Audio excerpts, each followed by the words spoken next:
Bismillahirrahmanirrahim. Alhamdulillah wassalatu wassalamu ala Rasulillah. Nabiyyina Muhammad ibn Abdullah wa ala alihi wa sahbihi wa man walah. Amma ba'd. Sambungan perbincangan kita pada kali ini dalam kitab Al-Fiqhul Manhaji ataupun Fiqh Manhaji, Fiqh Mazhab Syafi'i. Iaitulah perbincangan tentang bab yang kelima, Al-Babul Khamis Al-Qarad. Bab yang kelima yang membincangkan tentang hutang. Jadi bila kita orang Kelantan ni payah sikitlah. Pasal dia hutang belaka. Hutang hak dalam hutang, pun hutang. Hutang hak dengan bank, kau dengan orang ni pun hutang juga. Maknanya kita boleh kata kebanyakan orang Kelantan duduk dalam hutang. Tidak duduk dalam hutang kita ni. Duduk atas rumah hutang 30 tahun nak boleh selesai. Naik kereta hutang. Habis benda, tak ada benda, tak hutang. Alat-alat dalam rumah hutang habis. Maknanya kita duduk dalam hutang dia panggil. Tapi kalau orang luar tu bezalah sikit. Hutang dengan hutang tu dia ada sebut belakang tu. Oleh kerana baca qiraat orang Kelantan ni serupa hutang boleh makan ruang. Jadi hutang belakang. Jadi minta selamatlah. Di antara doa yang Nabi kita ajarlah. Dia sebut pagi-pagi betul-betul Nabi suruh aja minta berlindung dengan Allahumma inni a'udzubika minal ma'sami wal maghram. Aku minta berlindung daripada dosa dan hutang, beban hutang kan dia bahaya. Ta'rif al-qarad ni, hutang ni apa dia ta'rif dia? Kita lihat dalam kitab kita ni. Hutang dalam bahasa Arab yang disebut al-qarad. Al-qarad dengan makna apa? Dari segi bahasa bermaksud potong. Hutang ni bermakna al-qat'u, maknanya kerak. Potong kerak. Pasal tu lagi kita tengok istilah Arab, banyak nama-nama benda ni diambil daripada cerita benda tu sendiri. Contohnya hutang. Hutang ni ambil pada qarat. Qarat ni apa benda? Mana qata', mana potong. Menurut kamus Al-Misbahul Munir. Al-Misbahul Munir ni antara kamus yang masyhur yang apa ni, yang membincangkan tentang istilah-istilah fiqh yang banyak terlibat ni. Al-Misbahul Munir, kamus kecil. Ini patut nak kita ada sebuti kamus ni. Qaratu syai'a qardan ay qata'tuhu. Maksudnya saya memotong sesuatu. Maknanya hutang ni potong kerak. Kata nama perkataan ini pula membawa maksud suatu barangan yang diberikan kepada seseorang sebagai hutang. Perkataan ini digunakan dalam bahasa Arab kerana hutang memotong hak pemilik terhadap barangan tersebut. Bila kita beri hutang kau orang, barang kita ni kena kerak sekejap beri kau orang tu. Tidak kerak sekejap. Sekejap. Duit kita ada 10,000. Orang nak hutang 5,000. Sekarang ni yang ada tangan kita berapa ribu? 5 lagi duk dengan orang. Saya pitih banyak. Banyak mana ada? 5,000. Dengan orang bila dia bayar ke tak tahu lagi. Itu dibaca qata'. Qata' maknanya kita potong hak kita sekat, beri kau orang. Beri di sini dengan makna beri muakkad lah. Makna beri mengikut masa yang ditetapkan. Menurut istilah fuqaha, istilah para fuqaha, hutang ialah memberi hak milik sesuatu barangan kepada orang lain dengan syarat orang tersebut memulangkan semula gantinya tanpa sebarang tambahan. Jadi itu istilah. Mana istilah syaratnya, hutang ni kita beri benda kepada orang dan dia mesti hantar balik tanpa ada tambahan. Sebarang tambahan yang ditambah, yang kita minta tambah itu riba lah. Apa benda saja pun. Dalam bahasa Arab proses ini dinamakan qarad. Qard. Kerana proses ini menyebabkan tuan punya barangan memotong sebagian hak miliknya untuk diberikan kepada penghutang. Ini sesuai dengan makna qard dari segi bahasa, makna kerak. Dalam bahasa penduduk Hijaz, Hijaz ni mana tuan-tuan? Hijaz ni dua tanah haram tu dipanggil Hijaz. Hijaz, mana tanah haram Madinah Mekah tu masuk dalam Hijaz. Yang disebut oleh Nabi sallallahu alaihi wasallam dalam hadis. Beberapa hadis Nabi kita sebut, innal iman la ya'rizu ilal madinati kama ta'rizul hayyatu ila dufiha. Iman di akhir zaman nanti akan balik semula duduk di Hijaz, duduk di Madinah, di tanah haram ini, sebagaimana ular akan balik ke lubang dia. Maknanya bila kita nampak Islam tu luah-luah pergi, akhirnya dia dihimpit. Bila himpit dia balik duduk kumpul di mana? Di Madinah. Karena itulah ada satu kitab yang telah mengumpul tentang kelebihan bumi Hijaz. Jadi kalau disebut Hijaz zaman dululah, maknanya tanah haram, dua tanah haram itu Hijaz. Tapi bila mari Raja Abdul Aziz rahimahullah menyatukan seluruh tanah di bawah pemerintah dia, jadilah dia Arab Saudi. Maknanya sebab ambil daripada keluarga Saud, satu nama. Itu dari sudut geografinya Hijaz tu. Dalam bahasa penduduk Hijaz, qard dinamakan sebagai salaf. Dengan itu ungkapan aslaf tu, saya dahulukan, boleh digunakan untuk akad ini akan diterangkan nanti. Maknanya kalau orang Mekah dia tak kata qard, dia kata salaf. Maknanya salah tu bui dulu kau orang, lepas tu ambil balik. Itu dari sudut bahasa. Kesahihan ataupun masyru'iyatuhu, kesahihan akad hutang ini menurut syarak, hutang dibenarkan dan bertepatan dengan syarak. Syariat Islam syariat yang anjal, syariat yang salihatun likulli zaman wa makan, yang sesuai untuk semua tempat dan semua masa. Jadi hutang ni syariat Islam membenarkan. Kenapa? Orang yang memerlukannya dibenarkan meminta tanpa perlu rasa bersalah. Mana kalau orang perlu sangat, minta hutang orang. Dia asalnya kita minta saja ya. Minta saja, tak payah hutang. Tapi bukan semua orang yang sudi nak beri benda pada kita, kecuali dia nak minta balik, bagi pinjam. Jadi oleh kerana itu syariat Islam buka pintu dua. Sama ada mau beri sedekah, beri terus ya kau kata. Tak payah minta balik. Ataupun kamu beri dengan syarat dia hantar balik. Jadi dua cara. Malah ia menjadi tanggungjawab orang yang diminta. Mana orang kalau diminta, orang nak butai sungguhlah ni, kerana hajat, kerana keperluan dan sebagainya, maka menjadi tanggungjawab kita yang beri keuangan ni, beri peluang kepada dia. Ini dinyatakan dalam kitab Allah, Al-Quran, dalam sunnah dan ijma' ulama. Mana tiga perbincangan kita. Kita pindah pada yang pertama, iaitu dalam kitab Allah tentang hutang. A'udzubillahi minasyaitonirrajim. Man dzalladzi yuqridu Allah qardan hasanan fayudha'ifahu lahu adha'afan katsirah. Wallahu yaqbidu wa yabsutu wa ilaihi turja'un.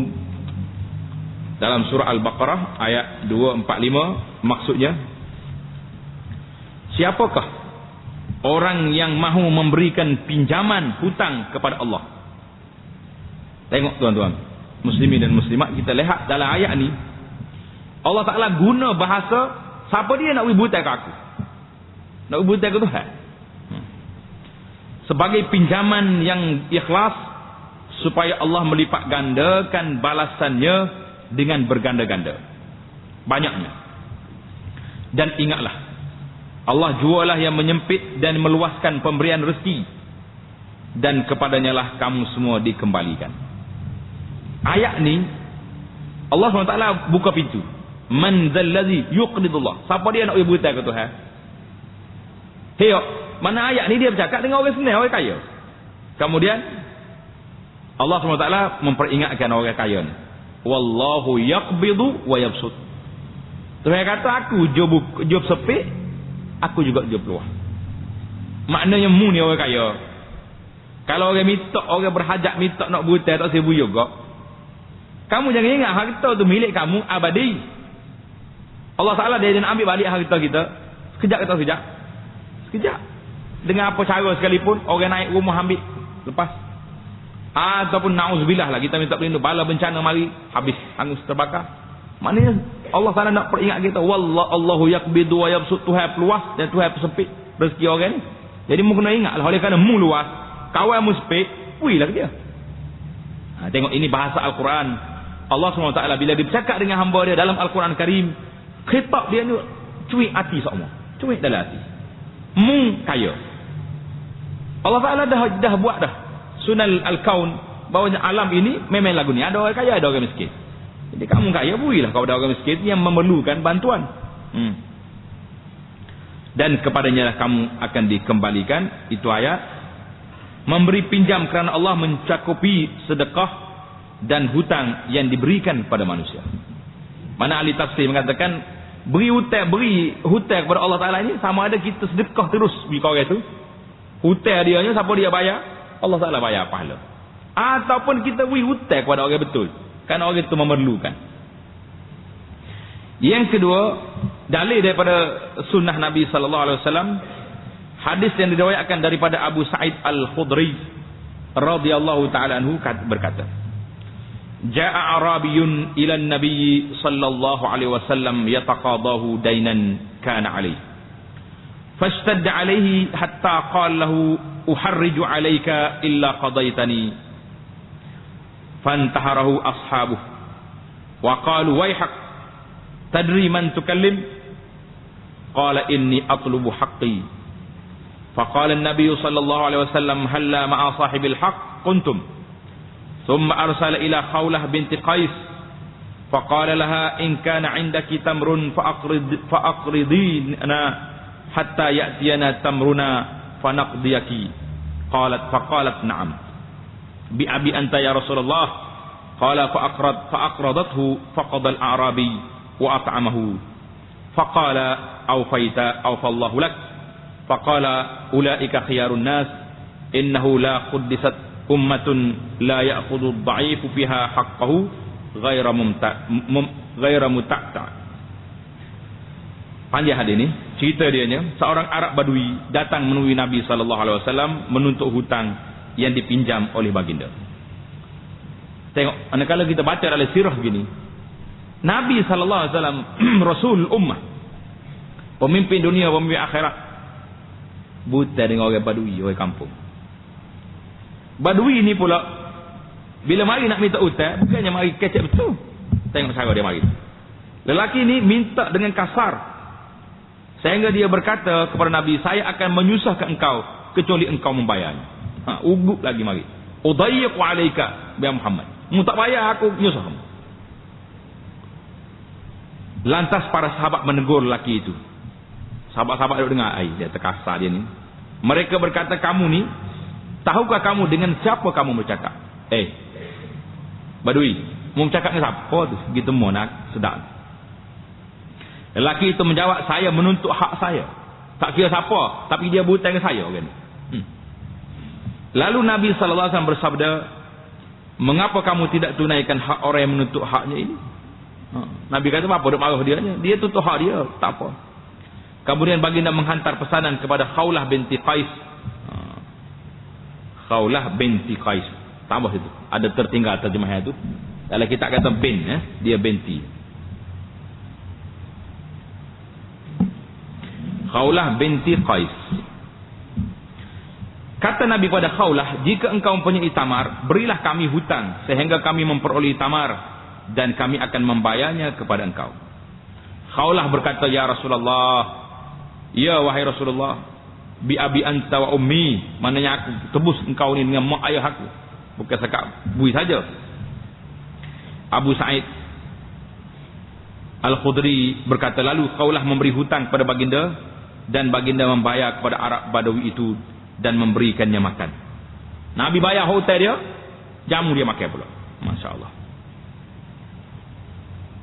Orang itu berkata, engkau membayarnya, semoga Allah membayarkannya untuk engkau. Dia doa ke Nabi pula, wajib. Dia kata, mau bayar hutang aku, salah akan bayarkan. Jelas kau hutang Musa ni. Baginda bersabda, itulah manusia yang terbaik. Sebenarnya suatu ummah tidak akan menjadi mulia jika orang yang lemah di kalangan mereka tidak boleh mengambil hak mereka kecuali terpaksa bersusah payah. Nabi kita bersabda, satu ummah ini tidak mulia kalau orang yang lemah tidak mendapat hak mereka. Hari ini orang lemah-lemah dipermain-mainkan. Hak orang kita boleh tukar jadi hak kita. Kau macam mana? Macam-macam boleh buat. Dakwa mahkamah, kok mari lawyer. Kalah juga orang ni. Jadi apa saja hak, kalau orang itu berhak, kita kena beri. Nabi kata tak ada mulia, tak ada kemuliaan, kehebatan satu ummah yang tidak menunaikan hak orang. Nak cerita di sini dalam hadis ini sangat panjang lah kelebihannya, bahawa Nabi SAW 2 kali butai dalam hadis. Butai dengan Arabi sekali, mari minta utai dengan kasak, butai pula dengan khaulah, bayar kepada orang ni. Orang panggil gali kambuh ni, kambuh sini gali sini. Rasulullah SAW ajar pula kepada kita bahawa kalau orang ni menuntut hak dia, walaupun dia orang lemah, bayar, tak payah duduk main-main.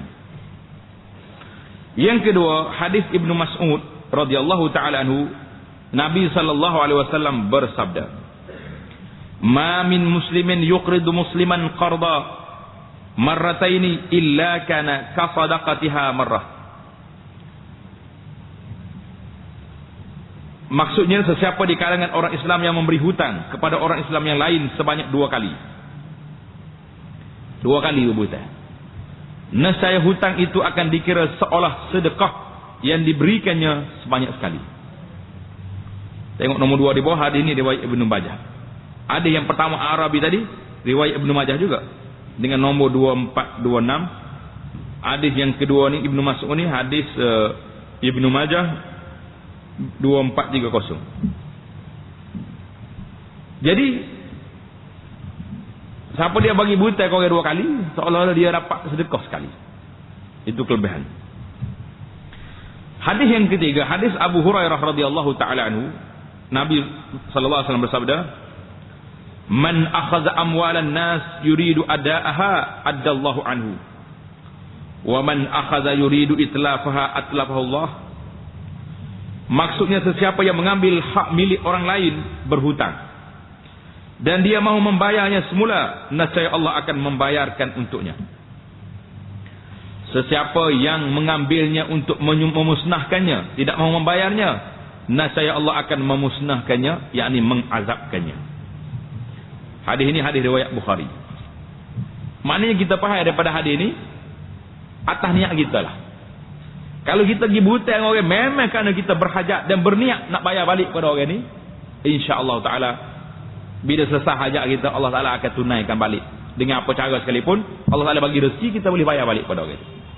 Tapi kalau niat petai lagi, tak apa, dia tu tua dah tu, tak ikat-ikat. Kita pergi hutang, tanya anak dia tak ada senyap. Memang niat asal lagi tak saya bayar hutang. Pada waktu itu Allah SWT akan binasakan harta dia. Dengan apa cara pun tak kira. Boleh jadi tak ada apa-apa, tak kena curi dia orang, tak terbakar hartanya, tapi hilang gitu ya, tak tahu beli ke apa, pakai hilang. Berapa banyak kita tengok orang kaya-kaya hari ni, tak ada kesan, tak ada hasil apa. Harta dia nampak banyak, tapi haba'an mansura, pergi gitu saja. Itu dia panggil hilang, musnah, tidak ada berkat dalam harta. Jadi banyak masalah. Yang ketiga, dalil masyru' bagi hutang ni, itulah ijma' ulama, makna sepakat alim ulama atas dunia ni.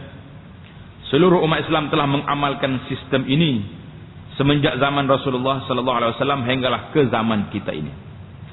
Para ulama pula telah menerima sistem ini dan tiada seorang pun yang menentangnya. Mungkin tuan-tuan selalu dengar dalam kitab, kita selalu duk baca ukur Islam ini diambil daripada 4: Al-Quran, hadis, atau orang panggil sunnah, ijma' dan qiyas. Apa dia mana ijma'?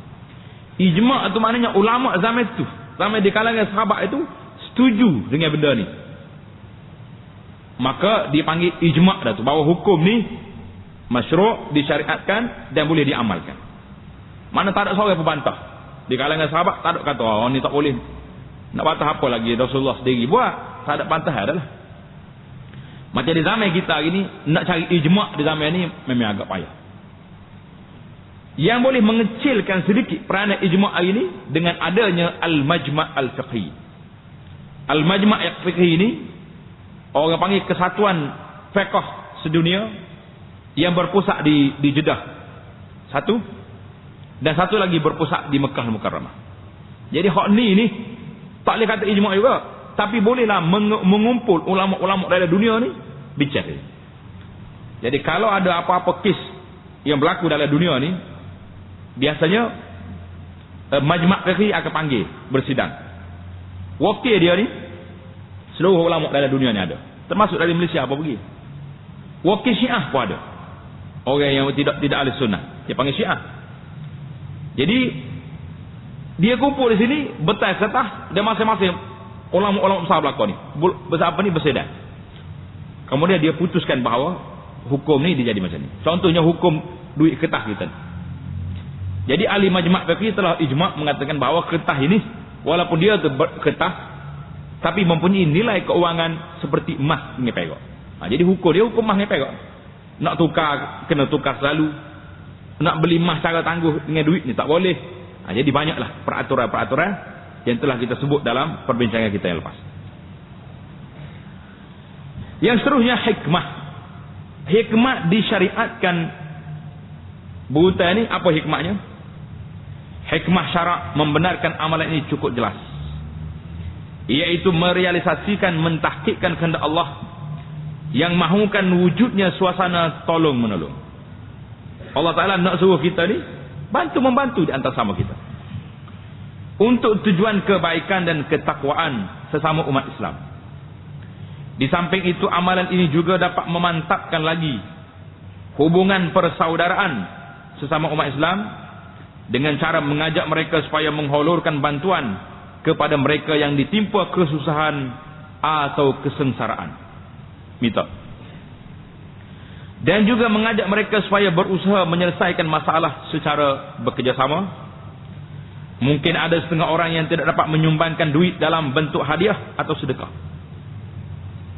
Maka dengan cara memberi hutang akan menjadi cara yang terbaik untuk mewujudkan kerjasama dan membuat kebajikan. Pasal apa?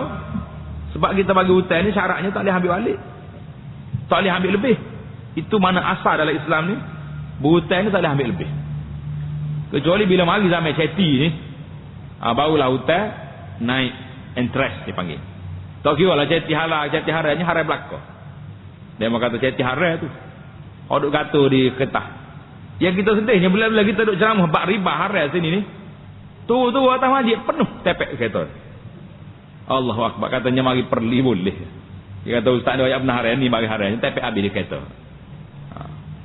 Benda tu ada pena syariah akan meluluskan benda tu tak ada. Jadi tuan-tuan muslim dan muslimat, kita ingat dah. Hadis Nabi sebut dah gitu. Orang je bui, orang je mengambil, orang je menulis, saksi, hum sawak. Mana hok duk gato posta tu pun serupa juga dosa dengan tuai ceti dia juga. Tu lupa ingatlah. Kalau salah jumpa orang yang kata nasihat dia cari kerja lain weh. Gi noreh lebih baik daripada duk jadi ceti haram 2 kali ni. Tidak haram 2 kali ni ceti. Haram dengan KJS sekali. Haram dengan Allah Taala hafsan. Dengan KJS tak apa, tak ada masalah waktu tu. Paling tinggi gi dalam jail 3 hari lepas tu bit.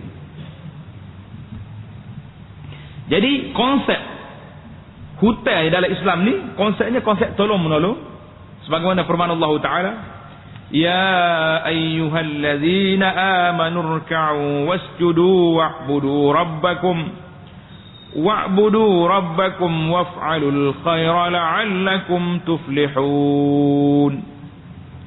Wahai orang-orang yang beriman, rukuklah serta sujudlah mengerjakan salat dan beribadatlah kepada Tuhan kamu dengan mentauhidkannya, serta kerjakanlah amal-amal kebajikan supaya kamu berjaya di dunia dan akhirat. Wa'budu rabbakum waf'alul khaira, naknya waf'alul khaira, buatlah kebajikan. Jadi suratul Hajj ayat 77 ini maknanya buat kebajikan tu dengan kita sama ada kita sedekah orang atau kita bantu dengan cara beri pinjaman. Itu pun salah satu kebajikan.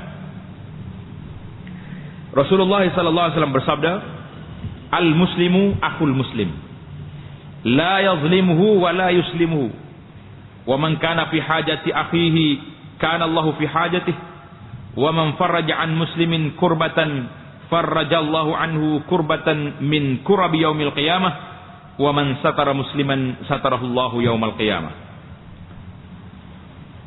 Maksudnya orang Islam adalah saudara kepada orang Islam yang lain. Dia tidak akan menzalimi dan tidak akan membiarkannya. Tengok, Nabi beri jawatan, al-muslimu akhul muslim. Orang Islam ni adik-beradik sesama Islam. Jangan zalim pada orang. Zalim tak boleh. Apa saja cara zalim, kita ngenak dia, kau buat apa saja. Wala yuslimuhu, dan jangan serah orang Islam ni kepada orang kafir. Istilah orang ni panggil ekstradisi ke apa nama. Bila orang kafir minta orang Islam ni dituduh sebagai penjenayah atau apa semua sekali, kita lepas kahwin ni, kita tahu dia akan diseksa di sana. Negara kita ada mahkamah. Kenapa kita tak hakim, tak adili dia di mahkamah kita? Kalau betul dia bersalah, masuk dalam penjara kita yang masih lagi boleh dia semaya, masih lagi dia boleh bertaharah, masih lagi makan makanan yang halal walaupun dalam penjara. Tapi kalau kita lepas dia pergi ke negeri kafir, apa akan jadi tuan-tuan? Kita boleh nampak penyiksaan yang tidak ada haknya, makan yang belum tentu halal, dan banyak lagi perkara. Tengok Nabi kata la yuslimu, mu jangan serah orang mukmin untuk diseksa oleh orang kafir, abadan, jangan serah. Sesiapa yang membantu menunaikan hajat saudaranya, nescaya Allah akan membantu menunaikan hajatnya. Letak sini depan mata kita. Nabi kata siapa dia tolong saudara dia, Allah Ta'ala akan selesaikan hajat kita. Kita ada hajat, tak ada hajat. Jangan kata saya orang kaya, mana kan nak berhajat dengan orang. Sedap cakap.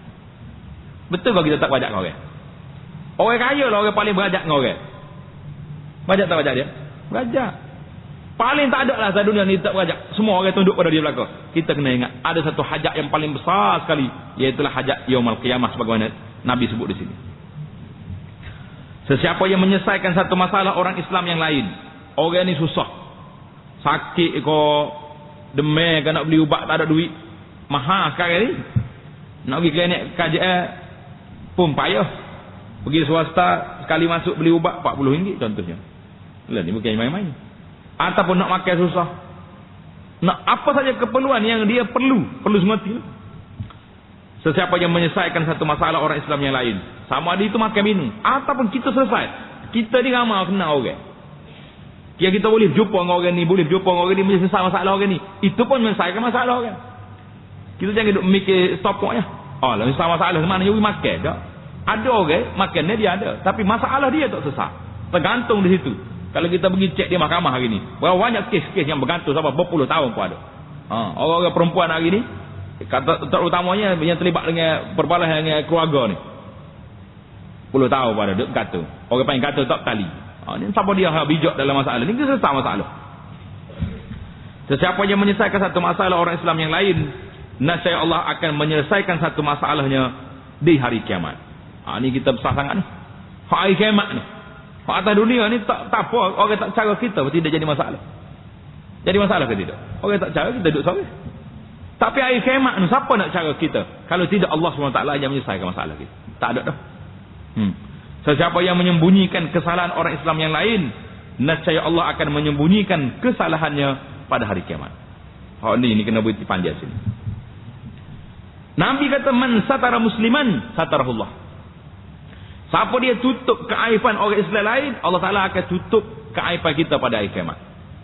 Amamal khalaik, di hadapan manusia yang khalayak ramai, pada waktu itu dia akan baca kesalahan kita seorang-seorang. Kawan-kawan kita, adik-beradik kita, mak ayah tengok, lagu ni perangai dia ni dulu, aku nampak jauh baca. Tapi kalau kita tutup keaiban orang atas dunia ni, Tuhan akan tutup keaiban kita di akhirat. Hadis ni jangan salah faham. Setengah orang ni orang tanya, "Guana?" Tengok orang dua klik, orang tak tahu laki bini mari duduk sebelah rumah kita apa? Tak boleh cara tepi kaya orang. Ni bukan cara tepi kaya dah, ni pas dalam kaya dah ni. Hak tu ya timbul apa ni? Satu kawasan tu kita tak apa nak sebut dah ni kawasan tu. Bukan sangat tahu anak, bakar dah pula. Kalau dia tanya duduk mana ustaz? Sebenarnya ya. Nak sebut kawasan ni orang pergi kait dengan bakar selalu situ. Berat tahu berat kita? Berat. Maknanya kesnya orang kita ni. Kita ni orang kita, mana kita ni? Tidak ambil cana masalah umat. Tengok orang ni salah kamu masuk dalam kapur ni. Orang ni orang mana ni? Nampak suasana lain. Telefon ke pejabat agama. Panggil Tok Ngulu atu bicek. Kahwin ke tak kahwin dua orang ni. Pelik. Jadi kita sendiri tu kena jadi pencegah maksiat. Jangan duk main siapa ni. Tak boleh cara hal ke tu Nabi royak dah. Siapa dia tutup kaipan orang. Ini bukan tutup kaipan ni. Ini bersekongkol buat maksiat nama dia. Pergi bantu orang maksiat tak tolong. Tak boleh. Kita berjalan tengok dalam bandar. Hari ni di antara satu perkara yang kita agak tidak peka dalam masalah nak cegah maksiat ni tuan-tuan. Iaitulah nombor aduan polis. Kita ada kata ada nombor aduan. Dia tu ni rakan kok gapo lagi tu. Aduan pada majlis kajian tempatan PBT dipanggil. Nombor-nombor tu kita mesej dia. Mesej. Di tempat di Taman Bunga ni ada orang berdua-dua dalam gelap yang kami mensyaki dia buat maksiat, mesej. Tak lama maklumat tu akan sampai sini balik. Dia pergi Kuala Lumpur, tapi Kuala Lumpur tu dia akan link pada kita. Kita jangan serak tak ada kecoh duk mesej buat ni, jangan.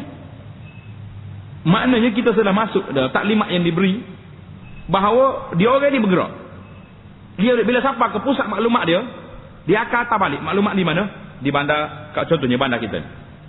Di tempat mana dia akan hantar balik ke orang sini. Dia pihak sini dia akan ditengok. Betul sungguh ada. Cuba buat nak tahu. Jangan buat tipunya igat dia tak pasal. Buat betul lah, manakala kita tengok yang benda yang mencurigakan atas SMS. Dia akan mari. Jadi masalah man satara musliman di sini, hadis ini nak ajar kepada kita jangan dedah rahsia orang yang telah sesat dah. Contohnya kita tengok orang tu baik atas masjid lah ni. Juruhnya dia tak. Kita pergi wayak orang. Oh dia tu. Damai muda kat dia tak ada benda dia. Ayah orang dia kebah. Anak tena orangnya cumi. Jadi kita duk baca benda-benda yang benda tu sesat. Itu dipanggil membuka keaiban orang. Hari ni kita kena beza di antara kemungkaran yang ada depan mata kita dengan keaiban yang telah sesat. Orang tu bertaubat lama dah. Tiba-tiba kita duk ungkit dah pakit lagi. Dia tu tukar je main dulu habis rin. Apa habis rin? Dia taubat dah dengan Tuhan, selesai ada masalah. Lo ni orang panggil versi baru dah dia ni. Dengan masjid dia mari pakai apa comel dengan piah gapo dah. Apa hidup bakit lagi benda lama? Itu dia panggil membuka keaiban orang. Yang kita nak tadi membeza di antara tutup aib orang ni dengan mencegah mungkar. Jangan salah tukar dua. Jadi kalau tidak berat kita hari ni. Berat tak berat? Kebanyakan kita hari ni tak cara. Bila polis mari ambil dalam kampung ni, ya dah. Lama dah tengok budak ni. Tak boleh jumpa tai lembu nampak duduk berkati. Tak boleh tengok botol duduk isak. Bila orang polis ambil, dia pun tahu dah. Kenapa tak beritahu awal-awal lagi waktu kita dapat maklumat? Tengok. Royak ke orang polis ke, SMS pergi ke. Royak kata budak ni saya perhati, memang duduk main sini. Waktu sekian-sekian. Itu dia bagi bertugas kita dalam masalah cakna kita kepada benda ni. Hadis ni tengok Nabi kita sebut betul. Wa man satara musliman satarahullah. Siapa dia tutup keaiban orang Islam ataupun orang Islam ni nak dibunuh oleh orang lain, kita tutup, maka semua tu akan menjadi tutupan kita di akhirat. Jangan duduk bangkit. Cukuplah. Ada setengah orang kita ni duduk bangkit lagi lama-lama. Allah sebut orang tu, sebut orang ni kejahatan dia sesat dah. Itu kejahatan zaman dulu, zaman dia muda dulu. Setengah orang dia masih lagi menggunakan istilah zaman jahiliah dia dulu. Lo ni dia taubat. Jadi kenapa kita nak ungkit lagi benda-benda lagi? Jangan duk bakit, jangan duk ungkit, dan jangan pula tutup benda maksiat sebagaimana yang ada di hadapan mata kita, tak boleh. Hadis ni riwayat Al-Bukhari. Baginda sallallahu alaihi wasallam juga bersabda, wallahu fi aunil abdi ma kana al-abdu fi auni akhihi. Allah akan membantu seorang hamba selama mana hamba itu membantu saudaranya. Mana kalau kita bergerak, kita duk bantu orang, insya-Allah taala Allah taala akan bantu kita dengan cara yang apa saja Tuhan akan bantu. Hikmah yang paling ketara apabila syarak mensyariatkan hutang ialah menghalang manusia mengambil kesempatan daripada kesusahan dan hajat orang lain. Biasanya manusia jika tidak akan berhutang kecuali manusia tidak akan berhutang kecuali apabila perlu. Bila perlu baru dia berhutang. Jika tidak disyariatkan hutang yang baik, al-qardul hasan dipanggil, sudah tentu ia akan diambil alih oleh riba atau penindasan. Jadi sebab apa berlaku riba hari ini? Karena sudah tidak ada lagi bantuan di sesama kita. Inilah keadaan yang berlaku pada mereka yang tidak mengamalkan hutang yang baik, al-qardul hasan. Atas dasar ini, terdapat hadis yang menyebut ganjaran bagi memberi hutang adalah lebih tinggi daripada ganjaran memberi sedekah.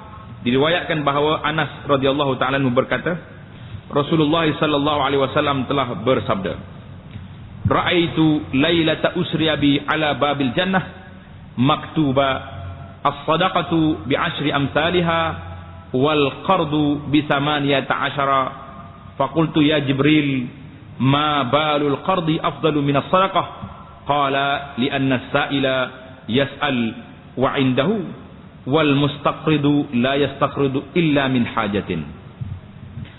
Pada malam Isra saya melihat di pintu syurga ada tercatat sedekah digandakan 10 kali ganda dan memberi hutang akan digandakan 18 kali ganda. Saya bertanya, wahai Jibril, saya tu Nabi lah tu, kenapa hutang lebih baik daripada sedekah? Hutang ambil balik, sedekah pun saja, kenapa lebih baik? Jibril menjawab, sebab orang yang meminta sedekah meminta dalam keadaan dia masih memiliki sesuatu, dia ada lagi hal lain. Tetapi orang yang berhutang akan hanya berhutang kerana perlu. Mana asalnya lah orang tak akan berhutang kecuali apabila dia perlu. Hari ini perlu tak perlu pun kamu berlakon. Jadi kita berpindah kepada hukum memberi hutang. Berdasarkan dalil-dalil syarak di atas, kita fahami bahawa memberi hutang adalah sunat, sementara meminta hutang adalah harus. Kita beri hutang itu sunat, orang minta nak beri hutang itu harus bagi dia, tidak berdosa. Inilah hukum hutang dalam keadaan biasa. Walau bagaimanapun hukum ini mungkin berubah, bergantung kepada niat orang yang berhutang. Oleh itu hutang menjadi yang pertama haram. Jadi tengok keadaan. Ada hutang ni haram jika pemiutang mengetahui hutang tersebut akan digunakan untuk tujuan yang diharamkan, seperti minum arak, judi dan sebagainya. Ini kita tahu orang ini nak berhutang duit kita kerana nak buat benda maksiat. Jangan beri. Haram kita beri. Kerana sebab dia buat maksiat kerana apa? Kerana kita bagi.